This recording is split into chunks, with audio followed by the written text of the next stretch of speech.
दोस्तों स्वागत है आपका योर मॉर्निंग स्टोरी के इस एपिसोड में। दोस्तों मैं वीडियो शुरू करने से पहले ये कहना चाहता हूँ कि मैं किसी पार्टी का विरोध या सपोर्ट नहीं कर रहा इस वीडियो में। मैं बस देश हित में बात करूँगा, वो भी तथ्यों को सामने रखते हुए। आप सबको तो याद ही होगा गलवान की घटना जिसमें हमारे सैनिक शहीद हो गए थे। हालांकि इसका रिप्लाई हमारे आर्मी ने बेहतरीन ढंग से दिया और उनके लगभग 50 से अधिक सैनिक मारे गए, जिससे चीन की बहुत बेइज्जती भी हुई। अब बात करते हैं उन कमेंट्स की जो कि कांग्रेस पार्टी के नेता दे रहे थे। उनके कमेंट से साफ-साफ पता चल रहा था कि वे कितने खुश हैं।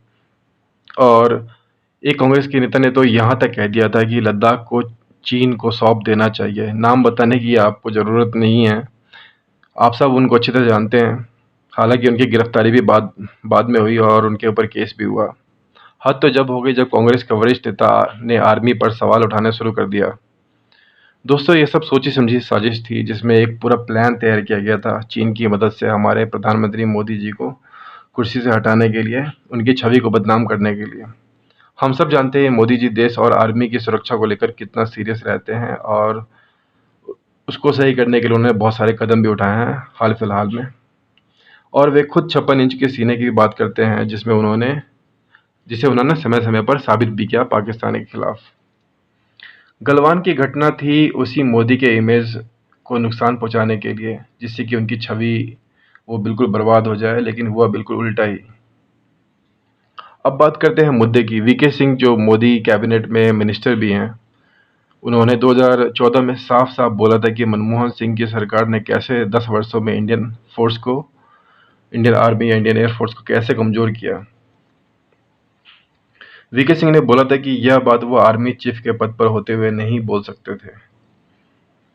आप लोग जानते हैं कि बालाकोट स्ट्राइक के बाद जब एलओसी पर अभिनंदन के मिग-21 को पाकिस्तान ने मार गिराया था और वो पाकिस्तान में चले गए थे। अभिनंदन उसमें फ्लाई कर रहे थे मिग-21 और पाकिस्तान के पास था F-16, जो कि पाकिस्तान के पास 1980 से है और वो मिग-21 से काफ़ी बेहतरीन लड़ाकू विमान है। F-16 के मिसाइल की रेंज मिग-21 से काफ़ी ज़्यादा थी, नहीं तो अभिनंदन एक F-16 को हिट करने के बाद वापस इंडिया में आ जाते। अब सवाल यह है कि भारत को पता था कि पाकिस्तान के पास F-16 है, तो इतने दिनों से भारत ने अत्याधुनिक विमान क्यों नहीं खरीदे, जबकि पाकिस्तान के पास ये विमान 1980 से हैं। ये विमान क्यों नहीं खरीदे गए पहले के समय से, जिससे कि हमारी इंडियन एयरफोर्स और स्ट्रांग होती। 1980 से किस पार्टी की गवर्नमेंट थी, किस पार्टी की सरकार थी, ये किसी को बताने की ज़रूरत नहीं। आप सब भली भांति इस बात को जानते हैं। दोस्तों हम जानते हैं कि किसकी वजह से गिलगिट बाल्टिस्तान और पीओके पाकिस्तान का हिस्सा बना और कौन इसे यूनाइटेड नेशन में लेकर गया था, जिसकी सज़ा भारत को भुगतना पड़ा। किस वजह से कश्मीर में आर्टिकल 370 और 35A का समर्थन दिया गया इतने सालों में और भारत को तोड़ने की कोशिश हुई, जिसका सपोर्ट भी किया गया ताकि वहां आतंकी गतिविधियां जारी रहे। दोस्तों जिस तरह से कश्मीरी पंडितों को कश्मीर से निकाला गया, लाखों कश्मीरी पंडितों का कत्ल हुआ और औरतों का बलात्कार किया गया, लेकिन फिर भी उस समय की सरकार ने मिलिट्री को वहां पर एक्शन लेने से मना किया गया। दोस्तों पाकिस्तान के पास हर एक फाइटर एयरक्राफ्ट के लिए 2.5 ट्रेंड पायलट हैं, 2.5 ट्रेंड पायलट है, जबकि भारत के पास 1.5 पायलट पर एयरक्राफ्ट है। यह एक बड़ा फैक्टर होता है किसी भी लड़ाई में एयरफोर्स के लिए, लेकिन भारतीय सरकार ने कभी इसके लिए कुछ भी नहीं किया, जिससे कि आप जानते हैं कि कभी भी एयरफोर्स की संख्या जो होती है वो बहुत डिपेंड करता है। जब वार होता है तो वार के समय अगर एक एयरक्राफ्ट पे अगर ज़्यादा पायलट्स हैं एक एयरक्राफ्ट के लिए, तो उससे बहुत ही फ़ायदा होता है ताकि एक उड़ान के बाद दूसरा उड़ान बहुत जल्दी भरा जा सके, जिससे कि पायलट थका हुआ भी ना हो। अब बात करते हैं चीन की, जो भारत को आजकल आंखें दिखा रहा है क्योंकि उसे पता है कि वह अभी भारत से मिलिटरीली और इकोनॉमिकली भारत से स्ट्रांग है। दोस्तों हम सब जानते हैं कि अक्साई चीन लद्दाख का हिस्सा था और यह हिस्सा हमने भारत के पहले प्रधानमंत्री जिन्होंने हिंदी चीनी भाई भाई का नारा दिया था, उनकी पॉलिसी की वजह से हमने खोया था। फिर बाद में जब नेहरू से सवाल पूछा गया था कि तब उन्होंने बोला कि लद्दाख का वह हिस्सा जो चीन के पास है वो बिल्कुल बंजर है और वो हमारे लिए महत्वपूर्ण नहीं है, वो किसी काम के नहीं है। दोस्तों हम सब जानते हैं कि चीन ने अक्साई चीन में रोड और बाकी सारी फैसिलिटीज़ का किस तरह विस्तार किया, लेकिन भारत की सरकार ने लद्दाख का वो हिस्सा खोने के बाद लद्दाख के बॉर्डर इलाके में कोई रोड का विस्तार नहीं किया। उनसे दौलत बेग गोल्डी रोड पिछले 70 सालों में नहीं बनाया गया।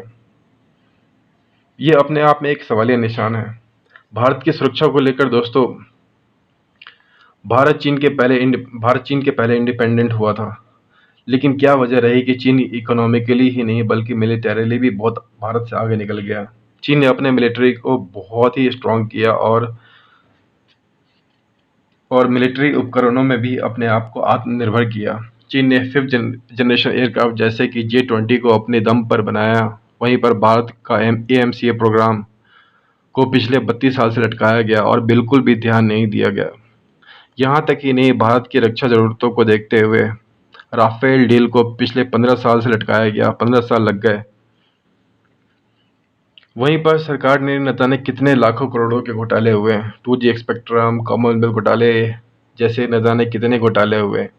इन घोटालों के पैसों को जोड़े तो न जाने इन पैसों से मिलिट्री और एयरफोर्स को कितना स्ट्रांग बनाया जा सकता था। तुम कह सकते हैं कि भारत की रक्षा जरूरतों से कैसे खिलवाड़ किया गया और पाकिस्तान और चीन को भारत के ऊपर हावी होने का पूरा मौका दिया गया। दोस्तों, कोई भी देश डेवलप्ड देश जब तक नहीं बन सकता जब तक वह मिलिटरी बहुत स्ट्रांग नहीं होता।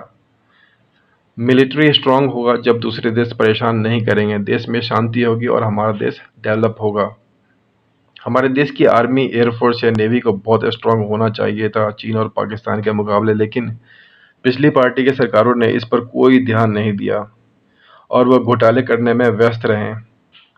न जाने चीन और पाकिस्तान से उनका क्या रिश्ता था, लेकिन एक बात की खुशी है दोस्त, वर्तमान प्रधानमंत्री भारत की रक्षा की जरूरत को लेकर काफ़ी सीरियस है। हमारे देश का इमेज भी काफ़ी अच्छा हुआ है पहले से। हमारी इंडियन एयरफोर्स वर्ल्ड की सबसे बेस्ट फोर्स है। इंडियन आर्मी भी हमारी वर्ल्ड सबसे बेस्ट आर्मी है, इसमें कोई दो राय नहीं। लेकिन आजकल के परिप्रेक्ष्य को देखते हुए टेक्नोलॉजी से कंधा मिलाकर चलना भी बहुत ज़रूरी है और भारत को अपनी ज़रूरत को लेकर आत्मनिर्भर होना पड़ेगा किसी भी हालत में। दोस्तों, मैं अपने चैनल के माध्यम से हमेशा देश की रक्षा और सुरक्षा को लेकर ध्यान में रखते हुए वीडियो बनाता हूँ। बस आपके सपोर्ट की ज़रूरत है। अगर वीडियो अच्छा लगे तो लाइक करें और चैनल को सब्सक्राइब और बेल आइकन हिट करना बिल्कुल भी ना भूलें, ताकि आपको हमारे वीडियोज़ के नोटिफिकेशंस रेगुलर मिलते रहें। जय हिंद, धन्यवाद।